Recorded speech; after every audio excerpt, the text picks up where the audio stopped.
Thank you for listening to the North Carolina Food and Beverage Podcast, coming to you from the cozy comforts of our palatial homes.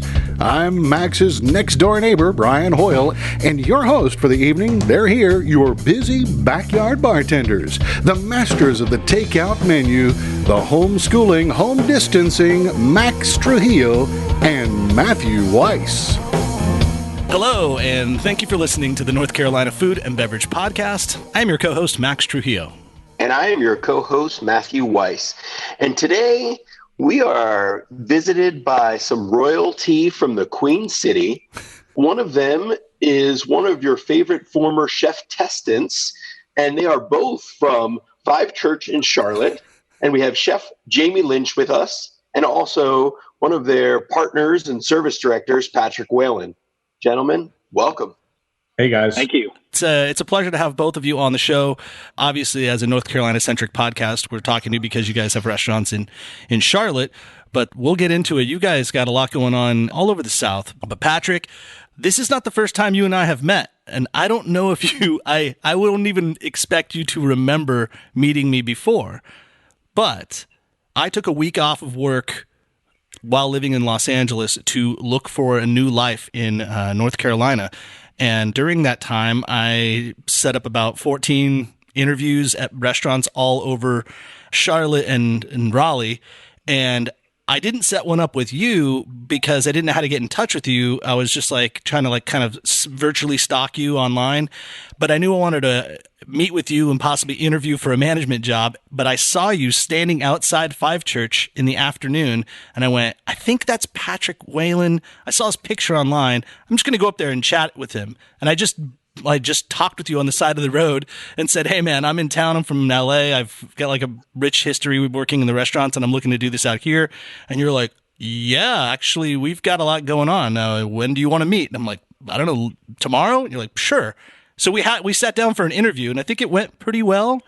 And then I interviewed at a bunch of other places, and I ultimately let Raleigh, the city, win. I liked the town of Raleigh more than anything, so I ended up moving to Raleigh direct. But there was a real good chance I might have been one of your floor managers at Five Church starting in 2013. We had a moment. We did. Wait, so Patrick, you do remember him? No. Max, you're 0 for 2 and leaving a lasting impression. I'm sorry, man.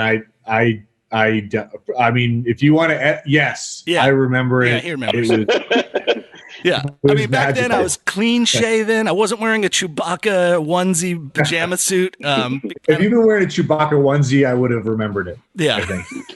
Maybe that's your key, Max. Next interview, if shall it happen, you need to be wearing a Chewbacca onesie. Yeah. Well, but I bring that up as far as coming to you because it's kind of how I wanted to get this podcast started, talking about Five Church in Charlotte, because I was in Los Angeles looking and researching cool restaurants and places I wanted to work at. And when I looked at restaurants in Charlotte, Five Church was the very first one. And this is in 2013. You opened in 2012.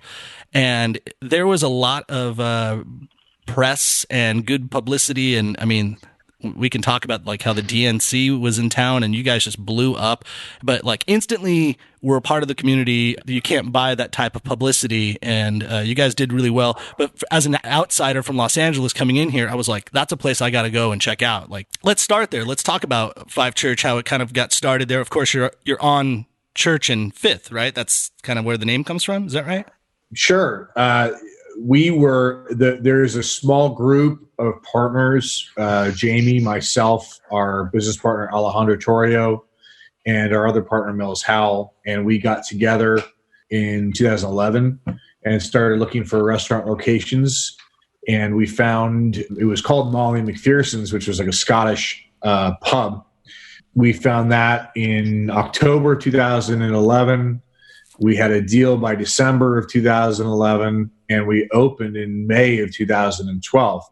And the purpose of the group was that each department that has a relevant influence on the success of a restaurant, i.e. culinary, operations, design, and promotions and marketing, were addressed by each of the partners. Alejandro's marketing, Jamie's obviously culinary, I'm operations, and Mills owns a design company. They did the design, which is obviously something a lot of people talk about.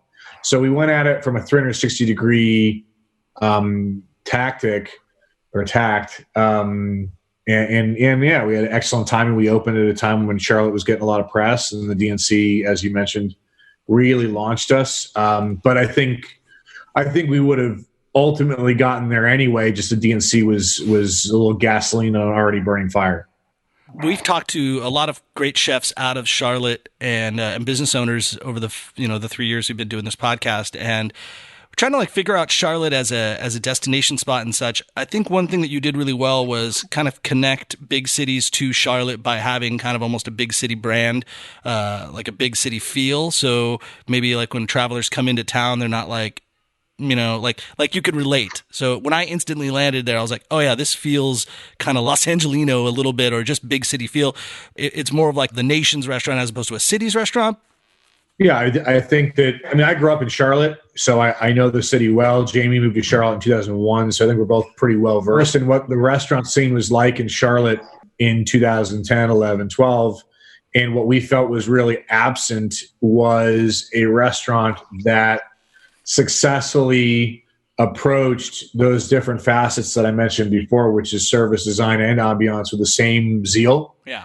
The same intensity. A lot of places were really focused on their food or on their service or somewhat on their design. But every song on our playlist was handpicked. Every ingredient, every vendor, Jamie went and interviewed first before we signed them up to deliver the product.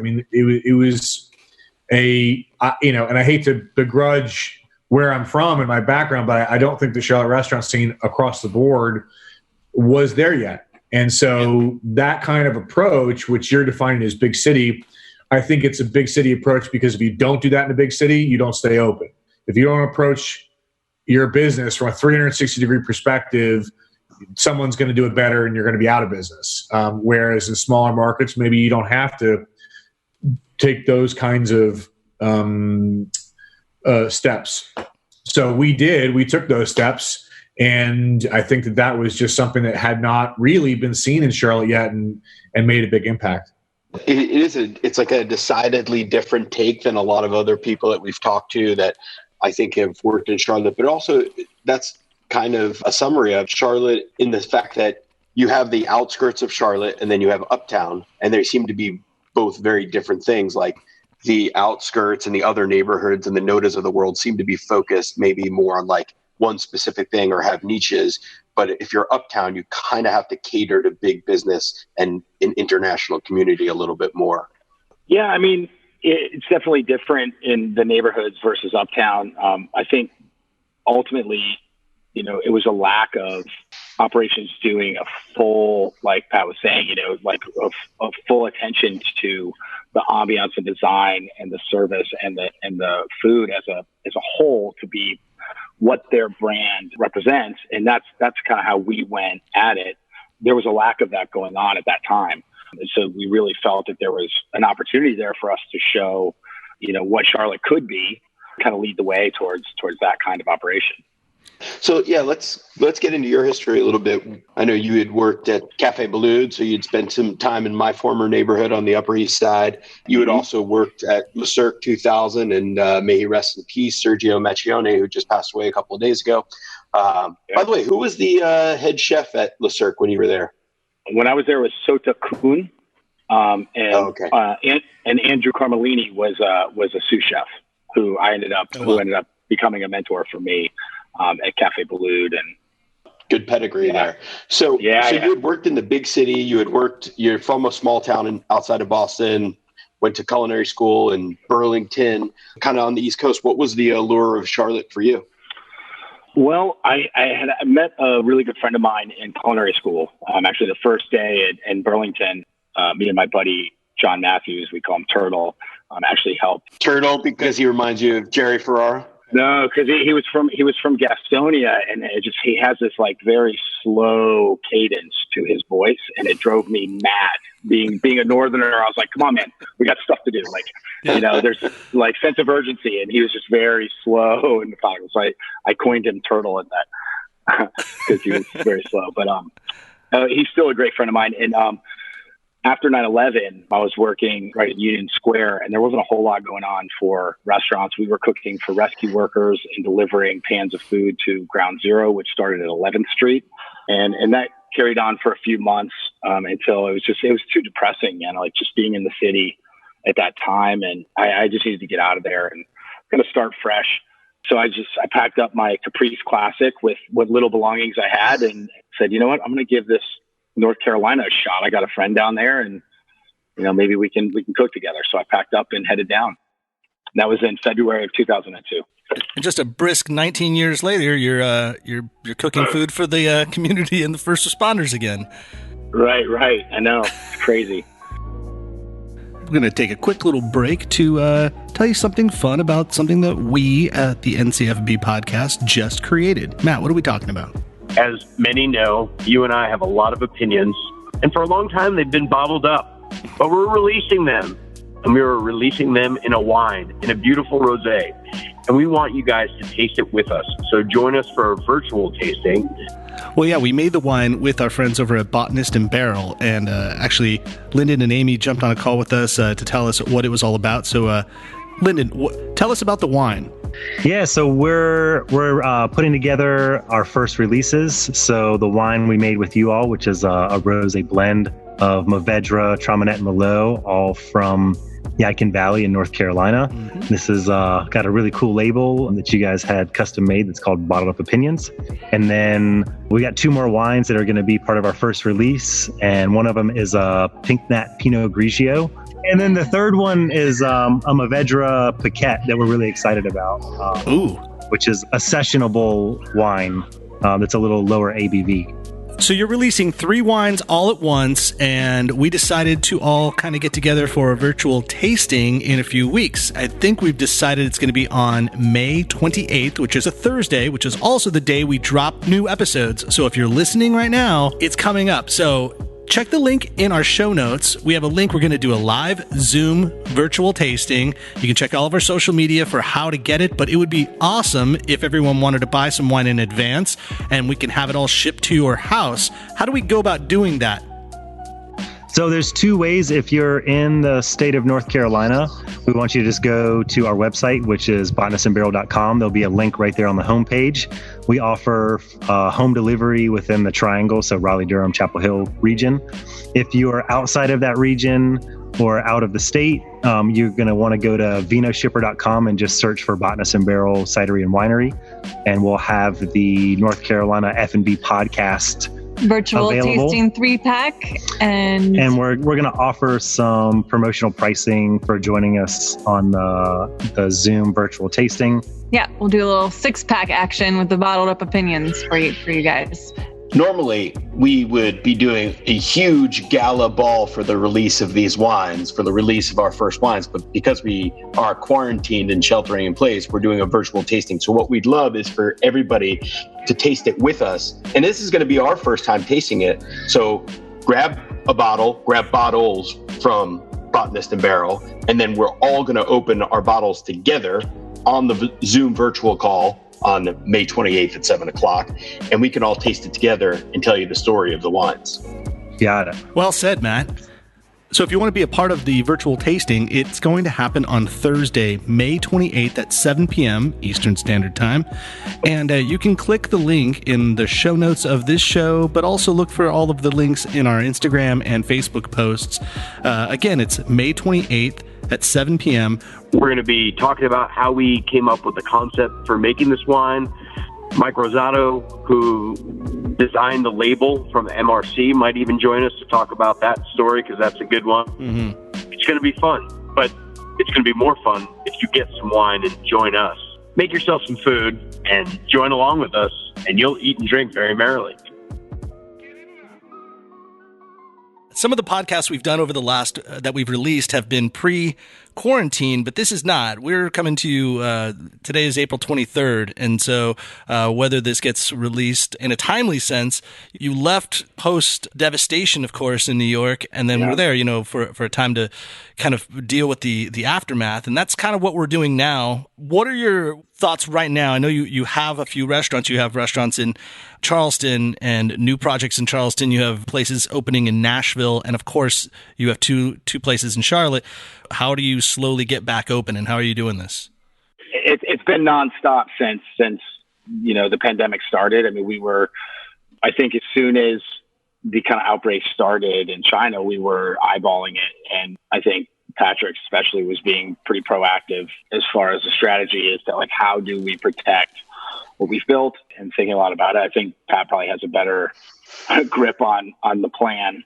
Yeah. I mean, there's not a great plan right now because there's, it's hard to solve an algebra problem when you don't have X or Y, and right now we're just, and I'm not saying we Five Church or our group, but we being the country or the world does not have a data set that's foolproof as of yet. And unfortunately, for mass volume retail, specifically restaurants and theaters and sporting events, any kind of retail that depends on high volume capacity and critical mass, until that data set exists and is really proven, I think that any kind of quote unquote return to normalcy is either happy talk or just straight up delusion. I think right now, what we're doing in order to, I guess, first of all, stay sane, and secondly, to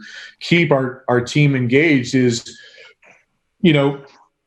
giving the people that work for us something to do. Now, these guys are used to working 50, 60, sometimes more hours a week and running around with a hair on fire. And I'm sure this is a very strange adjustment for them. That said, doing nothing is not what they want. I'm sure a little bit of rest and relaxation is fine, but after about a week of that, I'm sure everybody's ready to get back to work. So what we've been doing is assigning projects and stuff. And, if they get it done, great. If they don't, it's, they're not going to lose their jobs over it. Really just to try to keep people positive and motivated and inspired. The government can give you as many, $1,200 checks as they want. At the end of the day, hope is what keeps people motivated and inspired. And that's what keeps people moving through this. And so our plan, if you want to call it that, is simply to try to continuously infuse our team with a sense of hope and positivity, because this might go a long time. I mean, this might go for us a lot longer than for everybody else. And when you start feeling hopeless, that's when you give up and either you leave the business altogether, or you go do something else, or you just, do other things that are self-destructive. So hope is our strategy right now. When you say a lot longer for us, are you talking about for Five Church or for us as a country, or hospitality? I was going to say, well, that's an interesting question. I mean, the first question is restaurant, the country, right? Because there's no clear plan as of yet to reopen. I know that there's been a lot of talk, which, my personal opinion is it's highly premature. The second is the restaurant business and how that, from a functional standpoint, actually transpires. And third is when we're ready to reopen. Now, I don't know if you all know this, but we actually closed all of our stores several days before it was mandated, because we felt that the environment that we were delivering to our staff and our customers was unsafe. And I wasn't willing, and Jamie wasn't willing, to put either our staff or our guests in a position where they could become sick on our watch. And so something that we did. Yeah. So just because, the federal government says, okay, you're ready to reopen, or because your governor of your respective state says you're ready to reopen, does not mean that it's safe to reopen. And so I think we're going to have to get together as an ownership group and take a real hard look at are we putting our staff in a position to make a living wage, but also to be safe and not have to worry about being sick? And are we going to deliver to our guests an environment where they don't have to worry about, waking up in a week, not being able to breathe and going to the hospital? Yeah. Those are the priorities for us. And are all of your establishments, are they doing takeout currently? Yes. Okay. Yeah. I was just speaking with a fellow business owner on the phone kind of 30 minutes ago, but we were having an interesting analysis of the PPP and then added to the unemployment benefits. And, and I was talking to another friend of mine who's running a restaurant, and they kind of felt the same way. When we saw this on the horizon, we immediately set up our businesses on the unemployment website so that our employees could go in and do all their paperwork with ease and everything would just keep processed. And I think it saved them like 6 days. So basically they got paid one of the first, all the staff was. But the point is, the unemployment is actually, for many, and I can't speak for everybody, but for many, it's almost a better check than what you could get if you were working right now for the service team members. But the PPP is 75% of the money that you receive as a business owner is to go to pay your employees.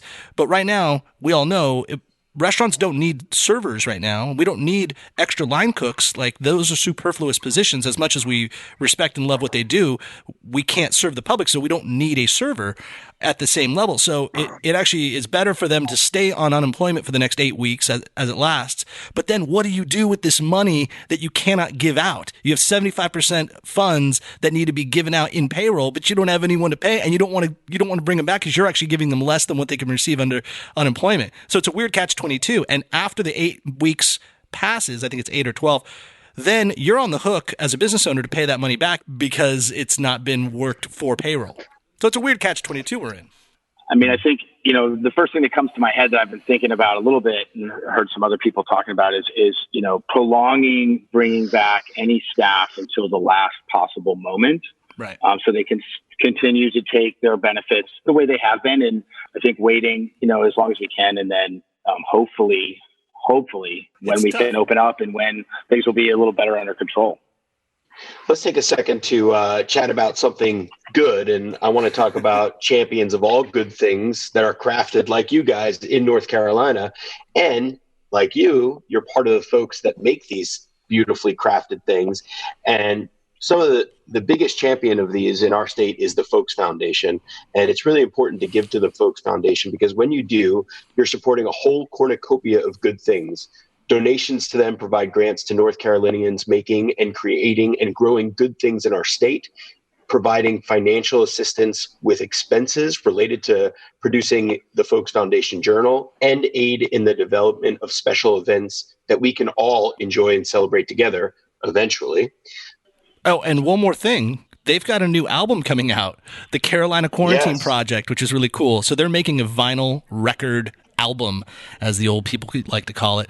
But it's all Carolina-based musicians and duos that are showcasing songs they've written while sheltered in place. Pre-sales for the album are on sale starting May 1st, and the album itself will be released in June, and all sales go directly to these artists. So get out there, help out, and be entertained, right? Everybody's getting creative and doing what they can on Zoom. I just did my silly Zoom background video of me walking on camera on myself. Kind of made it look like these are just stupid things that people do with idle hands. But anyhow, yeah, go to folksfoundation.org.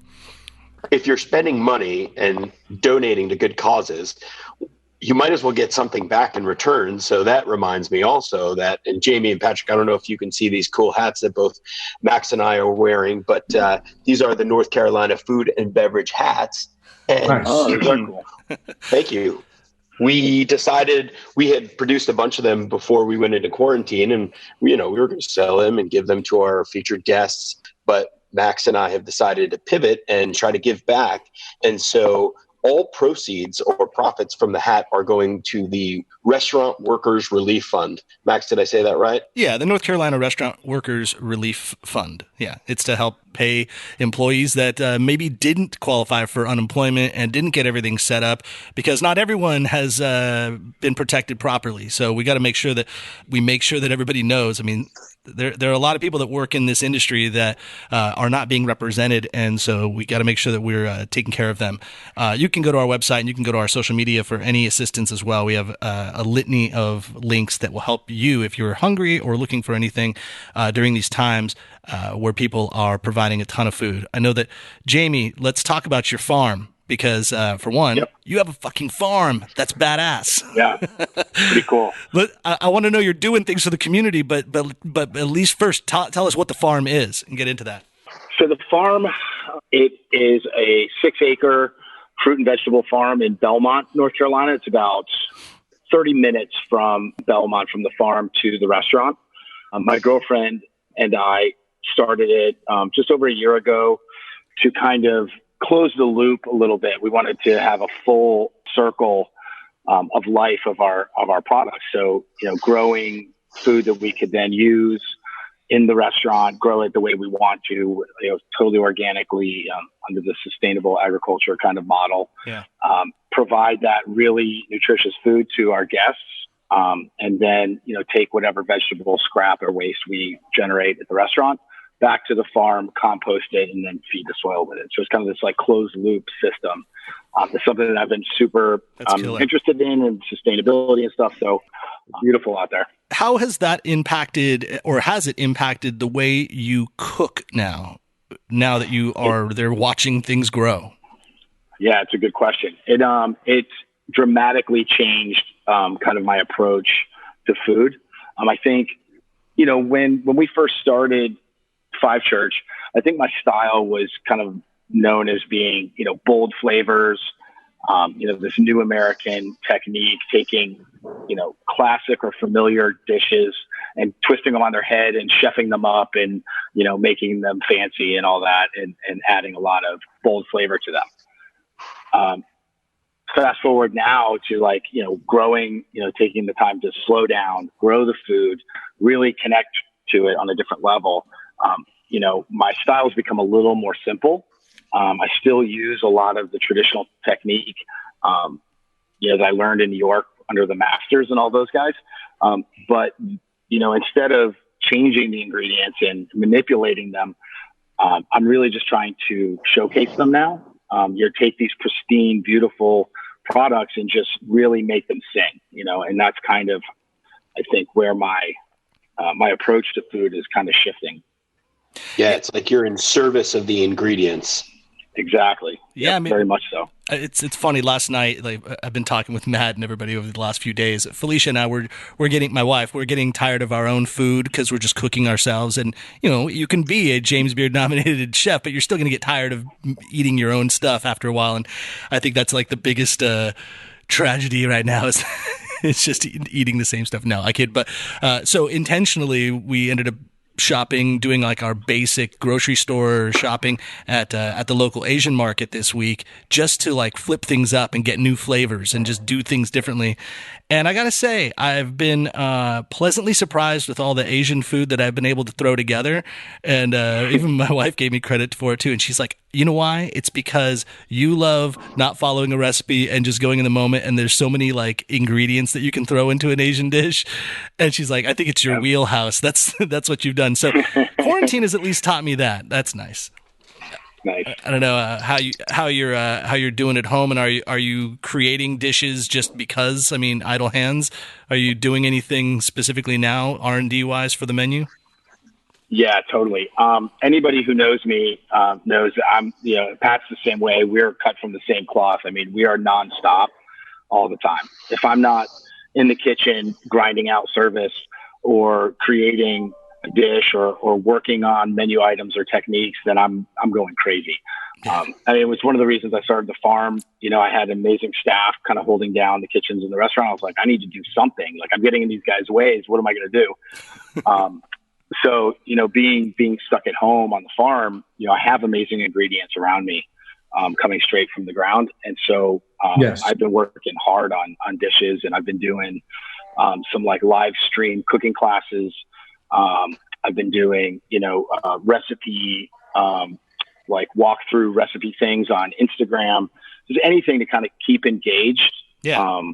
with our guests in the community, because, that's why we do this, right? Like, we do it for the community, and being isolated from them it makes me a little bit crazy. So anything I can do to cook and share that with the community and keep people engaged, I'm going to do it. Well, Nice. being like that whole idea of getting out of your own way because you guys have a business running so well, that led into the idea of you opening multiple businesses and new places. And I'll have to give a nice shout out to Nikki Wolf. She did a podcast with y'all recently on the Yelp Charlotte podcast, and I listened to it this morning because why not? What else am I going to do right now? And listening to podcasts is a great thing to do. And thank you to everybody that's listening to our show. Our numbers are significantly higher than they've been, and I attribute it to the fact that we got nothing else going on right now. But Nikki had revealed, or you guys were just revealing, the idea of opening places in Nashville, and you have Five Church, but then you also have your Sophia's. I'm sorry, am I saying it right? Right next door, Sophia's Lounge, yeah. Sophia's Lounge, and then the businesses out there in Charleston. I think right now is the time to build new restaurants and build things and get things going. So I'm just curious as to what your intentions were then and what they are now, and if anything has necessarily changed in that process. Well, nothing's changed except for opening dates. Sure. And I guess reopening dates. Right. We were hoping to open a new restaurant in Charleston called Tempest. Yeah. It was physically next to Five Church Charleston. It's smaller. It's 2 floors, upscale seafood. That was supposed to open basically this month. In this 30-day window we're in right now, the contractors there are working hard to put the finishing touches on it. So we were sort of forecasting sometime in May. Now we're forecasting sometime in May 2021. Yeah. Was it really fairly developed though? I mean, was the restaurant pretty much built out? Yeah, it was. I mean, we were probably. I mean, this started a month ago. We were probably at the 75% marker for Tempest. So we were. I mean, it was on its way. I mean, we were getting ready to push through. I think had our first preliminary hiring meetings in terms of what staff we wanted. We had our management hired already. For the front of the house, we had one back of the house position that had been hired. So I mean, we were on our way. And this really derailed that. But that's the good news is the restaurant will be completed long before the restaurant can open, and so we'll be able to get our team in there and train them up and really blow people's hair back when we open. So that's the one in Charleston. In Nashville, we had announced that we were going to do a new concept in Nashville with Nikki, who I will agree with that shout out. Nikki's the best. Yeah, she's great. But that restaurant's called Church and Union. Right. And to give a little insight that I think we haven't, this is generally public information, is so it's the idea of Church and Union is it's an adaptation of the Five Church concept. So the location in Nashville is the corner of 4th and Church, believe it or not. And so we didn't feel like Five Church at 4th and Church was going to work. We thought that sounded stupid. Yeah, I was wondering why you didn't just go for Church. 5, 4, 3, 2, 1 Church. So we decided not to do that. And we like Church and Union because the location, it's on 4th Avenue, but it's located between the streets of Church and Union Streets. And obviously we like geographically relevant names. So I do too. But it's not going to be Five Church exactly inside, but you'll know that it's related to Five Church, but it'll be its own thing completely. Will there still be the words of The Art of War by Sun Tzu on the ceiling? There will be something on the ceiling, but The Art of War will not be on the ceiling. That's nuts, man. I remember dining there after my supposed interview with you that I can't believe you can't remember. I remember. I found it in my notes right here. Oh, yeah. Hire him. I have extended family that lives, it's like Felicia's cousins live in Winston-Salem. And so when I came out here, they met me and I said, do you want to just eat at Five Church? And they're like, yeah, that place looks cool. We've been wanting to go there. So we had dinner after I had met with you and you gave me, a huge 6-figure income offer to work for you. And I was like, cool, let me contemplate. No, but we had a great dinner there and they even were like blown away. They're like, I can't believe this place exists here in like North Carolina. This is cool. I'm like, yeah, it's a pretty awesome restaurant. I like you guys were doing things that now is pretty common, but was edgy at the moment where you were doing the focused menu, like don't be everything to everybody, just give them what you want to give them type of thing. And I like that approach because I don't need to thumb through and, Sure. I just said this at like when you go to a bar and the bar doesn't have a cocktail menu, but the bartender's like, I can make you anything. I'm like, then I guess I'll just have an old fashioned because now I got to think of what. I have a Bud Light. Yeah. No, direct me, make something up so I can choose from there. Well, actually, our menu now is even leaner than it was. I mean, Jamie and I got together. What was that, buddy? Like 2 years ago, and we decided. I think we had like 38 menu items, and which is big for from scratch kitchen. And we just decided, why are we paying for all these chefs that are super talented and trained and skilled to just like bang out and be a factory line? We're taking away their opportunity to be inspired and put something interesting and new on the menu every day. And so the negotiation was, although it wasn't really negotiation because we both agreed, but was to shrink the menu down substantially and to allocate about 20% of it to daily features. And that section gave the opportunity to all the chefs and frankly the line cooks too, right? Anybody can get on it. Anybody can come up with an idea or to be inspired and to put something out there. And if we try it for a night and it crushes, it can end up on the menu. And so by making it by making it smaller, by making the menu smaller, we actually made the range of items that we could sell much bigger.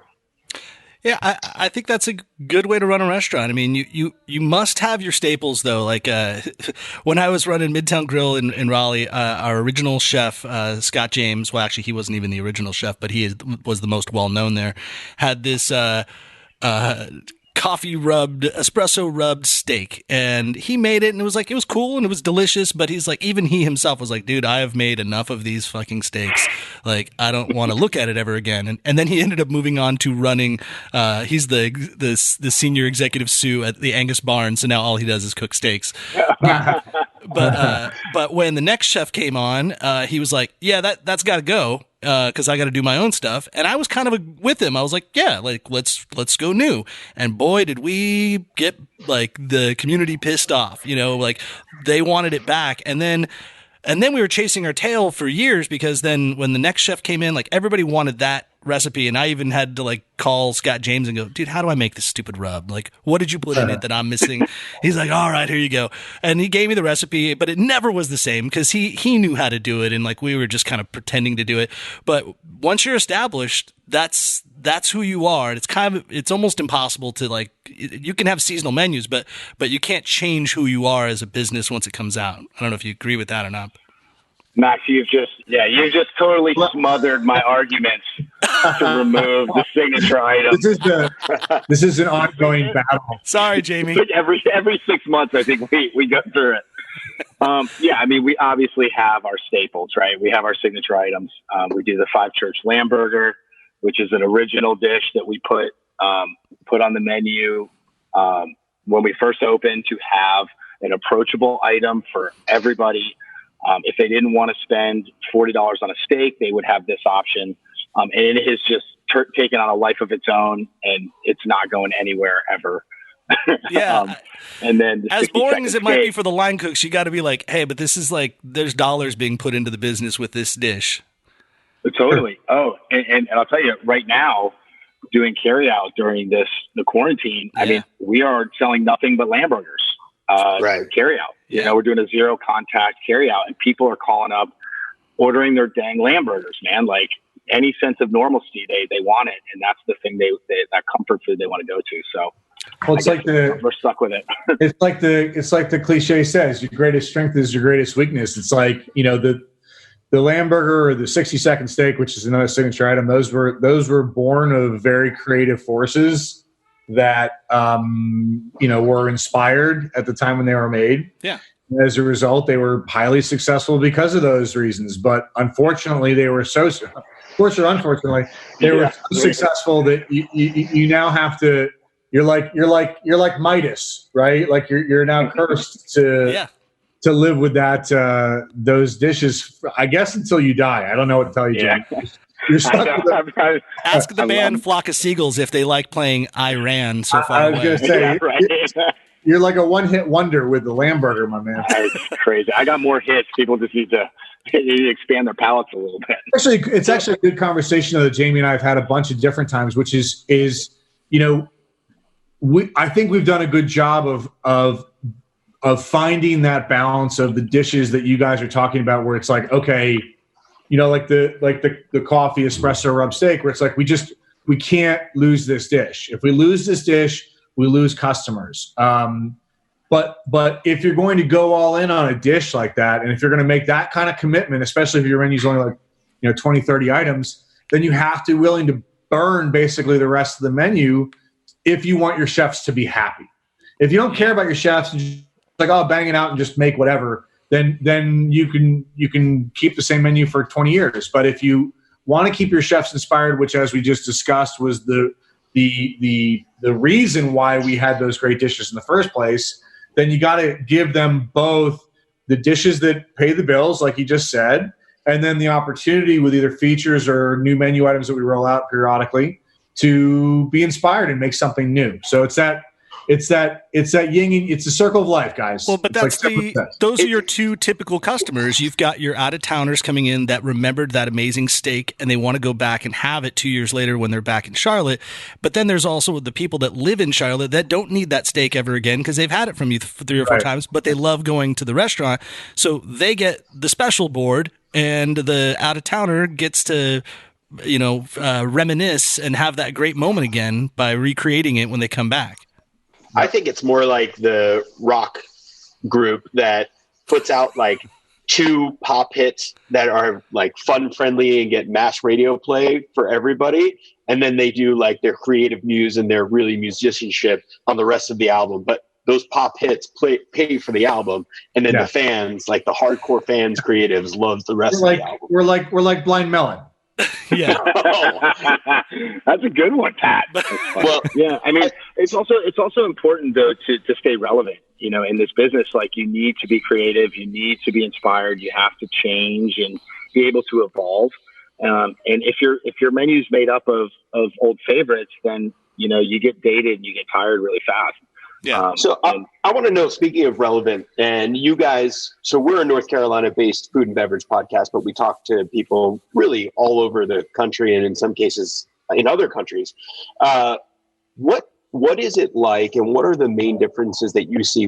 And you guys have a 360 degree of the restaurant business, as you say. So, what are some of the main differences you see from opening up in Charlotte and then say Charleston and now Nashville? And at some point, you had a restaurant in Atlanta, and we can get into that later or not get into it. But what are some of the main differences between North Carolina and other places? I mean, for me, Pat's going to have a much more detailed answer, but I'll tell you right now, for me, North Carolina is the land of opportunity. It was a hard take for me being a New Yorker, to kind of, get comfortable in North Carolina and Charlotte. But I'll tell you, man, like I love it. I love it in North Carolina. It's definitely home to me. Are you speaking from an agricultural and produce perspective, or you're talking about in business? Mm-hmm. I mean, the opportunities that we have created for ourselves and have been available to us because of North Carolina and being where we're at the time we were there would not have been available to us in New York. Yeah. Coming down from New York City, like there's no way we would have multiple restaurants or the type of success that we've had.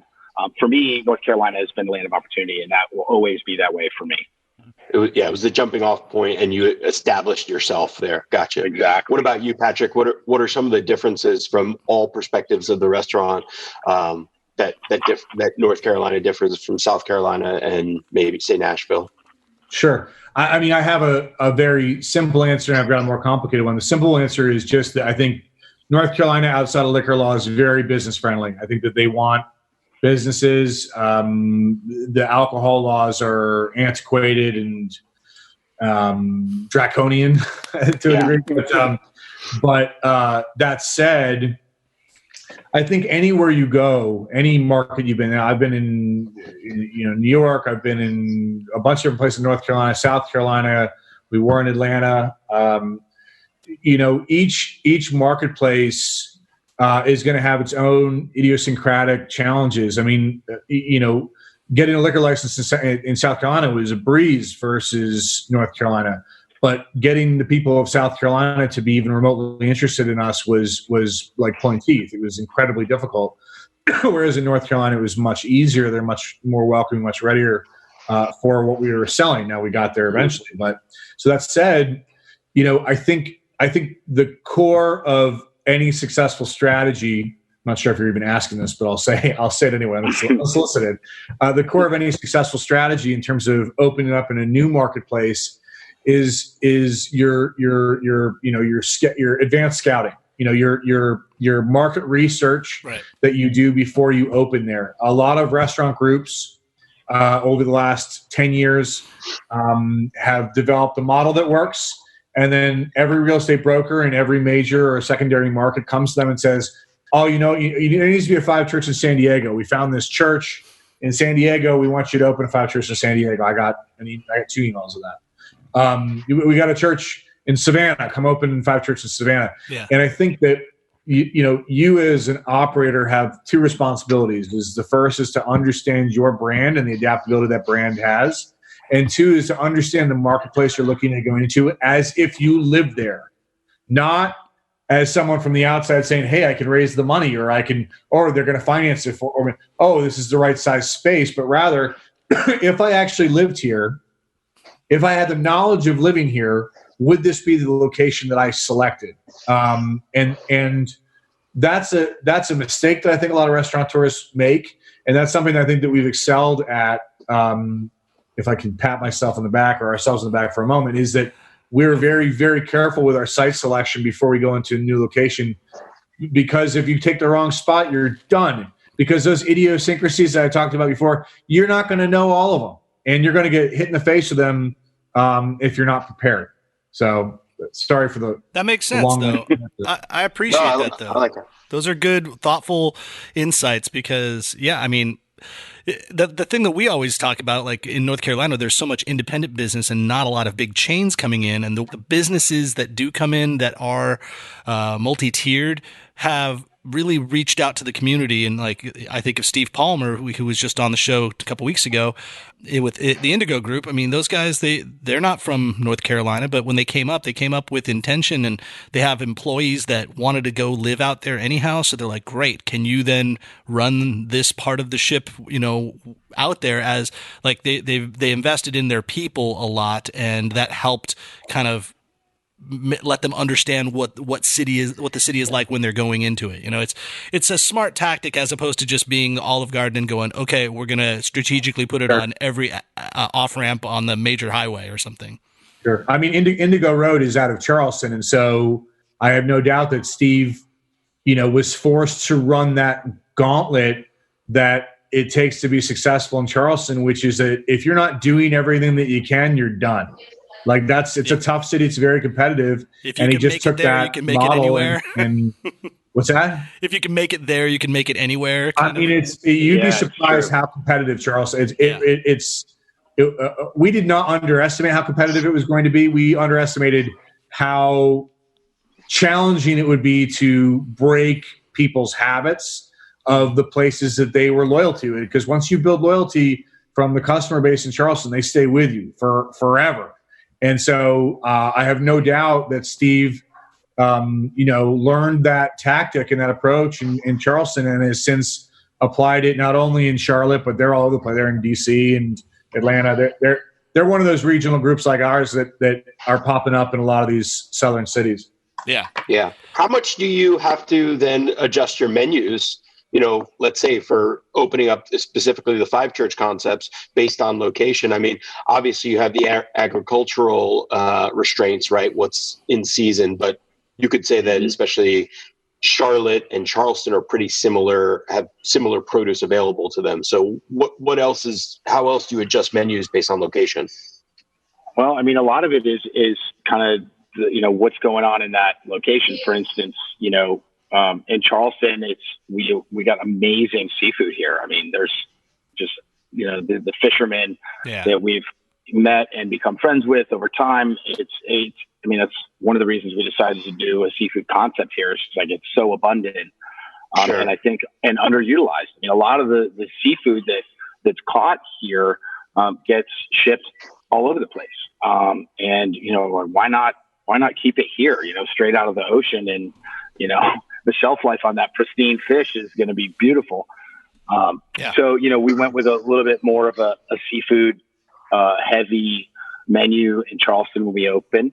And then, the menus kind of take a life of their own as, our chef, Adam here in Charleston, kind of took the reins on it after, he kind of proved that he was able to, to run the ship and has evolved it to kind of be his own menu now.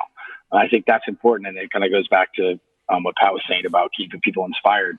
So does all the 5 churches or the one in Charleston still have the lamb burger and the 60-second steak? They do. Church and Union will not. Nashville will not. Yeah. Church and Union will not have any of that. Yeah. Yeah. So I'm currently grinding away, finding out what those signatures will be. I'm definitely looking forward to it. We're getting close to the end of this show. Jamie, there's no way we're going to get out of here without talking about Top Chef. Okay. I mean, I'm a huge fan. I've watched every episode since the beginning. I've always been a big fan. It's like, must-see TV in the Trujillo household. And you were actually, the original season was in Charleston, right? Wasn't that where you were set? Right. Yes. Yep, season 14 was in Charleston. We're obviously watching it now. Now that this show is actually aired and things have happened, you could probably talk a little bit more about it, I would say, right?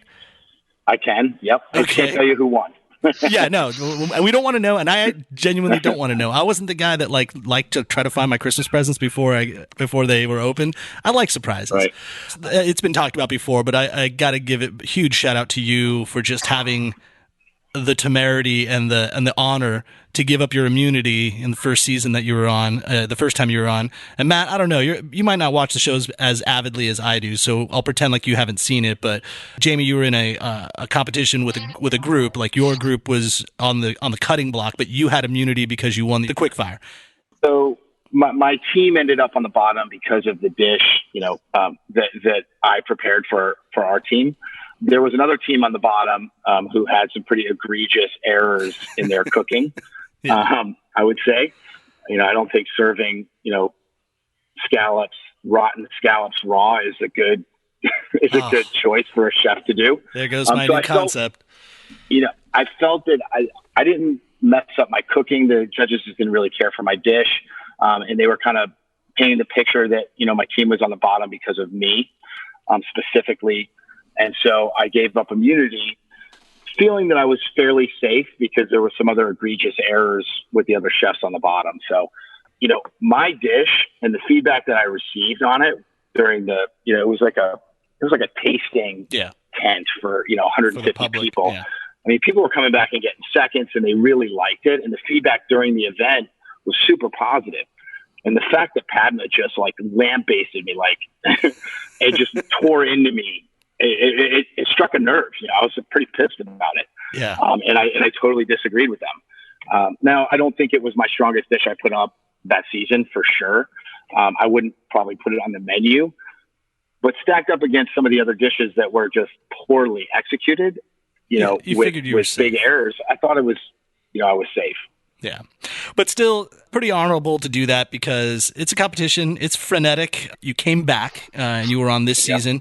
And I guess it's okay to tell people what happened. Matt, am I going to spoil it for you? I don't know if you've watched it up until this point, but just, I've read about it. But you didn't make it after like a couple episodes. And right. But again, it wasn't like you also kind of purposefully like you did the chicken, and you're like, I got to prove that I'm gonna make this like I'm gonna correct my wrongdoings or whatever it might be.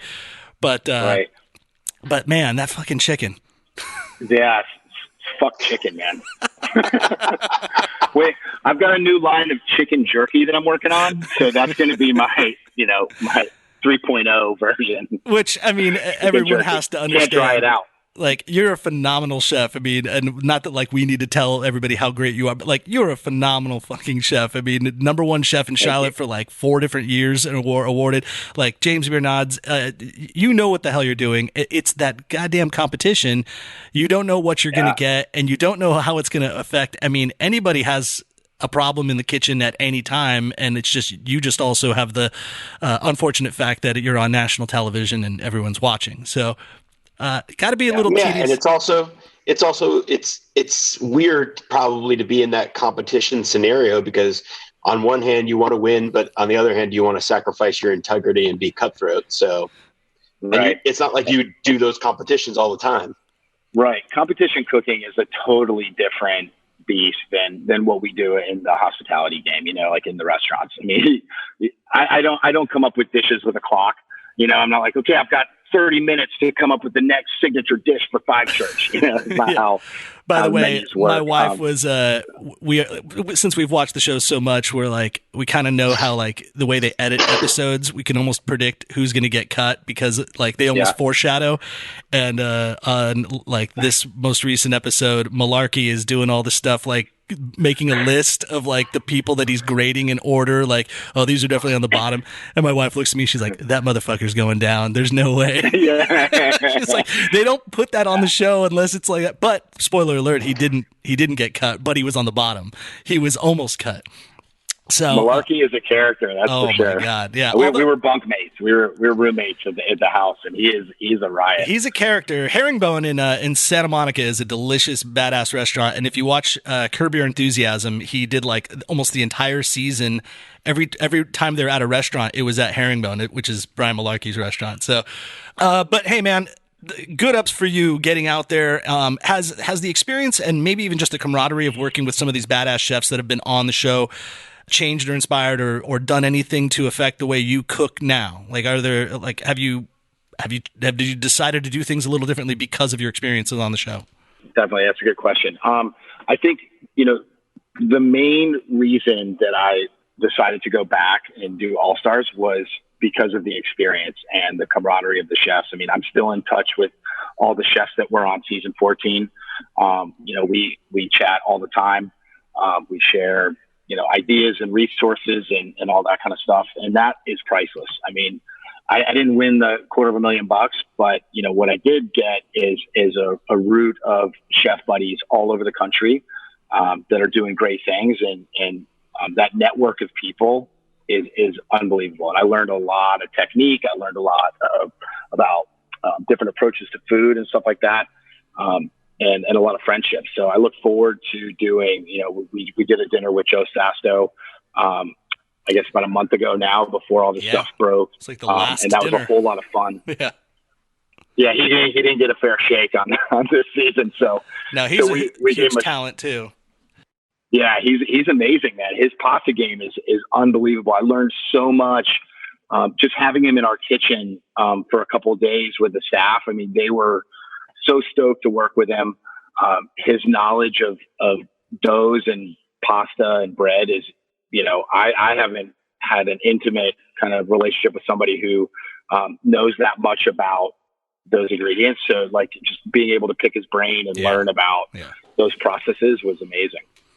Well, gents, we really appreciate the time. Getting on these Zoom calls are one way to stay connected to the community and all, and we do in the podcast as well. Hopefully people are enjoying listening to these stories.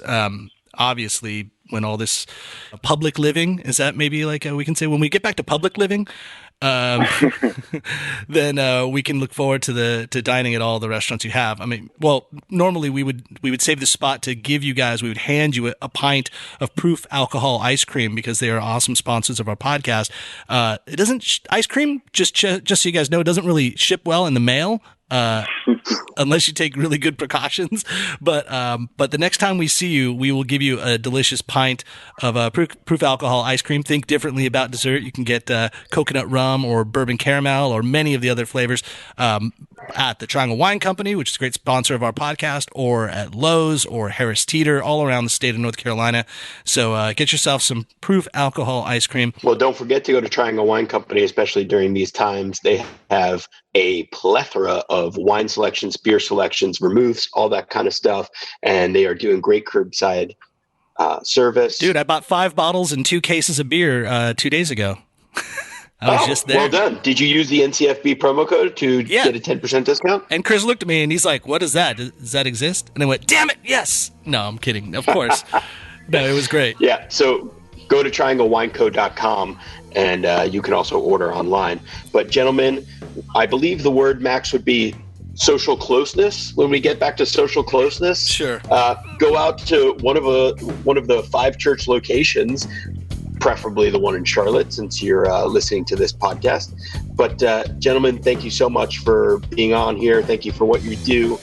Stay safe and healthy. Everybody, go out and get some takeout, get a lamb burger, and then order one of the features as well, and you will eat and drink very merrily. Nice to meet you. Nice to see you again. Thanks, Thank guys. you. Thanks for listening to the NCF&B podcast. And if you've stuck with us this long, review us on iTunes, and remember, 5 stars are encouraged.